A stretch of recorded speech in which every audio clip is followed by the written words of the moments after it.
Fala, galera acima da média, tudo bem com vocês? Eu sou o professor Léo E eu sou a professora Babi. e nós estamos aqui para mais um podcast acima da média, onde nós vamos tirar suas dúvidas sobre a redação Enem, beleza? Se você ainda não conhece o nosso canal, eu quero pedir para você se inscrever para não perder mais nada, porque semanalmente está saindo um episódio novo do nosso podcast e todos os dias tem vídeo novo aqui no canal, beleza? Também eu quero pedir para que vocês sigam a gente lá no nosso Instagram, que é Professores Léo e Babi. e também na nossa página do Facebook, que é. Professores Léo e Babi. Antes de começar, gente, eu quero falar para vocês. Quem tem interesse em receber conteúdo semanalmente no celular, conteúdos exclusivos sobre a redação Enem, clica no link que eu vou deixar aqui na descrição para quem está vendo no YouTube, né? Quem está vendo no Spotify pode chamar a gente lá no nosso direct no Instagram. E nesse link você vai ter acesso exclusivo ao nosso grupo no Telegram, beleza? Lá a gente posta vídeos toda semana, toda segunda e quarta, e de sexta-feira a gente tem aberto o grupo para vocês tirarem dúvidas direto com a gente sobre redação, beleza? Então é isso. Vai acrescentar alguma coisa, Babi? Não, Léo, bora começar. Então vamos. Então vamos lá, gente. Eu separei 7 perguntas aqui que o pessoal mandou para a gente sobre dúvidas que as pessoas têm sobre a redação Enem, né? A primeira pergunta é: na proposta de intervenção, quais instâncias posso usar que servem para qualquer caso?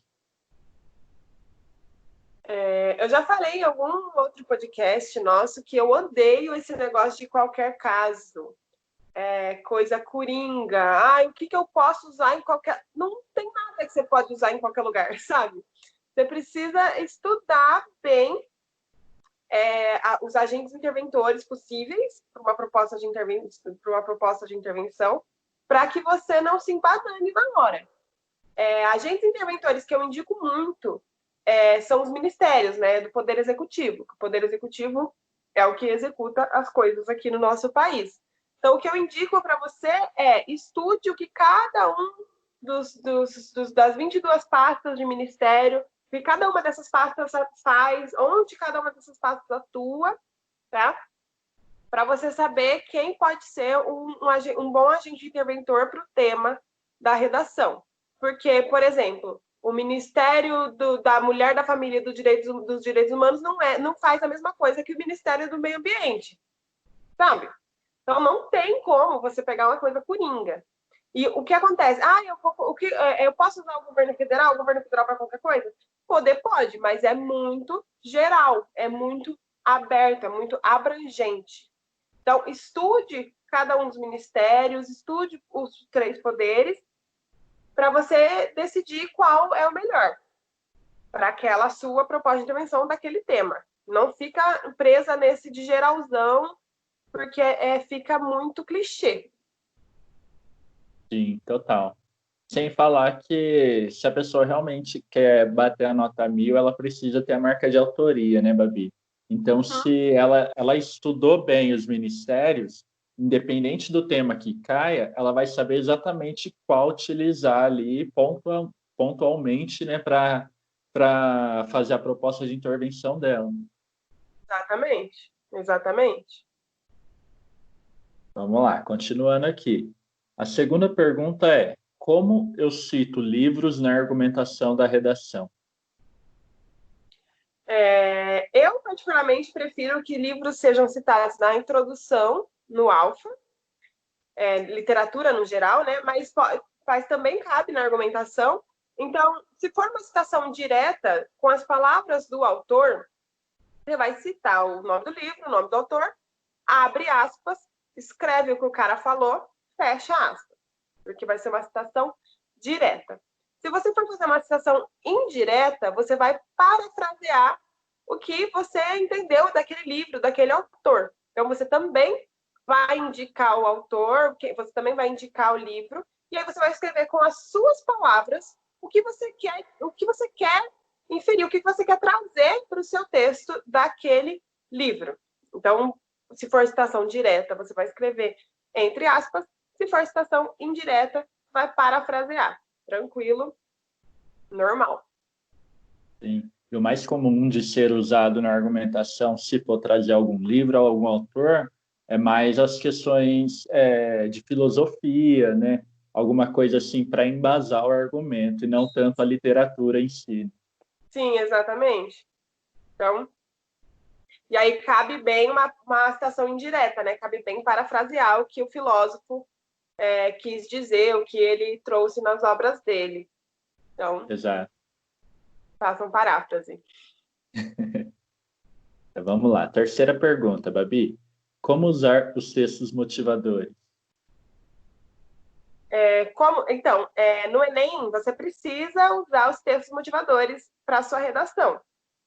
Mas você não pode usar somente eles. Você precisa também trazer repertório externo. Então, você tem que usar os dois. O interno, que o que são os textos motivadores, e o externo, que é o seu conhecimento de mundo. Então, você vai ler ali a proposta, você vai ver os textos motivadores, e você vai ver qual parte daqueles textos, qual informação daqueles textos cabe melhor na prova do seu posicionamento, na prova da sua tese, no que você decidiu provar no seu texto. Então, saiba selecionar informações úteis para você. Então, tudo que for útil, não pode ser muita coisa, acho que uma, duas coisas dos seus motivadores está ótimo. Que você souber escolher ali, coisas que você souber trazer para o seu texto, está perfeito.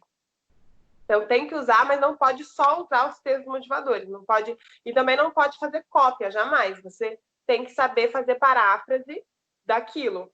Ou paráfrase ou citação direta. Não pode colocar aquilo como se fosse cópia. Então, tem que saber citar a fonte. Sim, verdade, é importante você ter colocado essa observação, porque eu já peguei bastante redação, assim, que a pessoa citou o texto motivador, não citou a fonte, e ficou realmente como cópia, né? Então tem que se atentar bastante a isso. Uma dica também que para a pessoa já selecionar os dados que ela vai utilizar nos textos motivadores, ela lê o texto motivador, né? A hora que ela está lendo, ela já ir grifando o que ela acha relevante para utilizar nos argumentos dela. Exatamente. Essa leitura com atenção, né? Ler com atenção, ler grifando, sublinhando as informações para saber o que vai ser útil, o que não vai. Fazer reflexão, refletir sobre aquilo, puxar uma setinha, escrever o que você entendeu, ajuda bastante. Essa Sim, leitura mais demorada, com mais calma. verdade. Né? Continuando aqui, Babi. A quarta pergunta. Em quais partes da redação posso usar as palavras-chave? Em todas. Você deve trazer as palavras-chave durante todo o texto, pelo menos uma vez em cada parágrafo.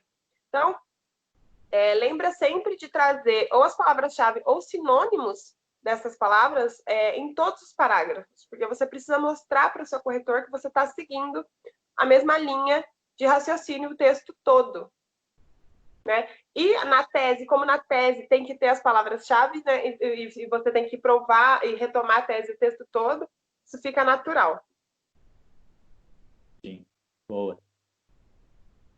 Pergunta número 5. Fiz o Enem no ano passado. Posso usar o mesmo modelo de redação que eu usei no ano passado ou é considerado plágio? Tirei 900 com aquele esqueleto da redação e queria usar de novo. Não é considerado plágio. Você pode, sim, utilizar o mesmo esqueleto, né, o mesmo projeto de texto que você utilizou no ano passado, você só tem que ter atenção com o novo tema, né? O tema desse ano não vai ser o mesmo tema do ano passado.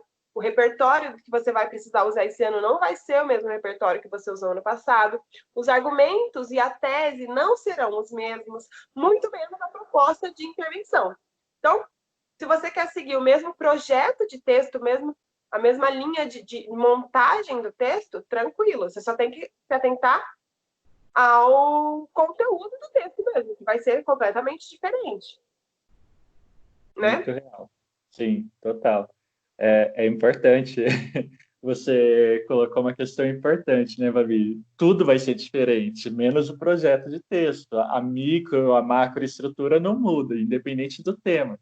Então, Exatamente, provavelmente, ela foi bem assim, porque ela já conhece bem a estrutura do texto, ela conhece a micro, a macroestrutura. Então, isso ela vai exatamente, usar em todos os temas, né? Não vai mudar. Agora, o resto, exatamente, tudo que ela quisesse usar o mesmo texto, não vai dar, porque vai mudar tudo. exatamente. Então tem que.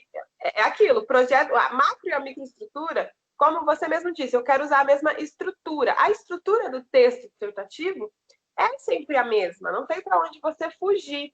Agora, o conteúdo desse texto dissertativo argumentativo nunca vai ser o mesmo, porque cada tema é um tema. É a mesma coisa que eu falei no começo. O Ministério da Mulher, da Família e dos Direitos Humanos não faz a mesma coisa que o Ministério do Meio Ambiente. Então, não age nas mesmas coisas. É a mesma coisa com tema de redação. Um tema não tem nada a ver com o outro. Um filósofo fala uma coisa que pode caber muito bem para um tema e pode não caber para outro. Então, tem que ter bastante atenção quanto a isso. Sim, verdade. Vamos lá, continuando, Babi. A sexta pergunta. Pode se referir ao leitor, corretor, por exemplo, você que está lendo? Jamais. Você não pode jamais falar com o leitor nem se colocar no texto. A gente tem que sempre lembrar que o texto dissertativo argumentativo ele pede impessoalidade, então você nunca pode se colocar no texto, você nunca pode estar presente no texto, do mesmo jeito que o seu leitor também não pode. Então você não pode usar nem a primeira pessoa do discurso, nem o eu, nem a segunda pessoa do discurso, o tu, você. Não pode, você não pode jamais falar com o seu leitor. Não faça isso. Boa. Pensa sempre em terceira pessoa. Sim, exatamente. Tem que sempre usar a terceira pessoa. A sétima pergunta, Babi, é o que eu vou precisar? Qual a base para fazer um texto sobre qualquer assunto que eles derem e o que eu não devo fazer? Ó, o que a pessoa precisa para fazer um texto de qualquer tema, a pessoa precisa entender a macro e a microestrutura do gênero pedido pela prova. No caso do Enem, o gênero dissertativo argumentativo. Então, ela precisa entender tudo que entra dentro dessa macro e dessa microestrutura e estudar projeto de texto, como fazer um texto, nas normas da grade de correção, certo? E o que não fazer é muito amplo, cara. Tem muita coisa que você não pode fazer. Por exemplo, a resposta da pergunta anterior. Você não pode falar com o seu leitor. Você não pode usar um agente interventor que não resolve o problema que você apresentou no texto, né? Tem muita coisa que você não pode. Então, acho que é mais que a gente pode falar que não pode. Você não pode usar a linguagem coloquial. Tudo isso você vai entender quando você estudar a micro e a macroestrutura do texto. Fica Sim, mais fácil de saber. é uma lista de coisas. Assim, gente, de modo geral, eu e a Babi, a gente sempre fala aqui, né? Todo episódio, eu acho, a gente fala a mesma coisa, que é essa questão de alguma coisa pronta, uma tese pronta, um modelo pronto de qualquer parte da redação que serve para qualquer tema, isso aí é uma armadilha muito, muito, muito perigosa para vocês, tá bom? Porque, vamos supor, você pegou aquele modelo pronto, mas 500 pessoas pegaram o mesmo modelo pronto, com o mesmo site que vocês pegaram, sabe? E aí, o que vai chegar lá na hora da redação? Todo mundo vai usar aquele modelo e cadê a marca de autoria? Cadê a identidade do texto de vocês, sabe? Não tem. E isso conta muito, muito mesmo. Para quem realmente quer atingir a nota máxima, tirar 1000 na redação, não peguem modelos prontos. Exatamente. Estudem bastante. Estudem por conta para dar a marca de autoria, para que vocês sejam únicos, entendeu? O que vai ter pronto para vocês é a macro e a microestrutura do texto. Isso não muda. Se você conhecer bem a macro e a microestrutura do texto, e aí souber argumentar com com as pastas que a Babi falou no início, né? Cara, com certeza você está feito, assim, na redação, sabe? É tudo que você precisa, conhecer bem a estrutura do texto, e aí você monta qualquer tema dentro dessa estrutura, beleza? E aí, então, assim, a dica que eu dou para vocês aqui hoje é desencanem, né, dessas de modelos prontos, criar alguma coisa pronta, não. Estudem a macro e a microestrutura do texto e ficam estudando as questões em torno da redação, sabe? Não tentem memorizar nada, mas tentem aprender o máximo de coisas que vocês puderem até o dia da prova, ok? Para quem quer aprofundar, é como eu falei, a gente tem um grupo no Telegram, eu vou deixar o link aqui embaixo, então vocês vão lá, cliquem, entram no grupo que a gente está sempre postando conteúdo lá para vocês podem tirar dúvidas direto com a gente, né? Então, assim, quanto mais conteúdo vocês consumirem, quanto mais acesso vocês tiverem a essas coisas que podem ajudar vocês, quanto mais vocês estudarem e praticarem, mais perto vocês vão estar da nota 1000 no Enem. Não é um bicho de sete cabeças, é simples, tá? Tipo assim, não é fácil e a gente entende que não é fácil. Porém, é simples. Se você estudar, só alguns detalhes que vocês têm que focar, que com o processo, aquele processo de estudo vai ficando cada vez mais fácil. Mas inicialmente não é fácil. Ele se torna fácil com os estudos, ok? Tenham isso em mente. Eu acho que isso é o que eu tinha para falar, né? Porque geralmente eu tenho percebido, quanto mais eu olho na internet, quanto mais alunos procuram, a gente também eu percebo que as pessoas estão procurando coisas prontas, né? E a gente não foca em coisas prontas justamente porque a gente quer ter alunos que sejam realmente acima da média, alunos que batam 1000 na redação. E quem busca essas coisas prontas não vai atingir essa nota 1000. Ponto. O que você Exatamente. acha, Babi? Exatamente, concordo. Concordo com tudo que você disse. Tem muita gente que prega isso, né, na internet hoje em dia, mas a gente não pode cair nessa, né? É. Então, por hoje é isso, gente. Eu espero que vocês tenham gostado, que a gente tenha conseguido ajudar vocês. Entre no nosso grupo lá no Telegram, o link vai estar aqui na descrição, beleza? Se você curtiu esse vídeo, dá um like aqui. Se não curtiu, também clica o descurtir aí também para a gente saber, né? E compartilhe para a gente ajudar mais pessoas na redação, beleza? Então é É isso, isso, né, Babi? pessoal. É isso. Tchau, Muito obrigada por assistirem e tchau. tchau.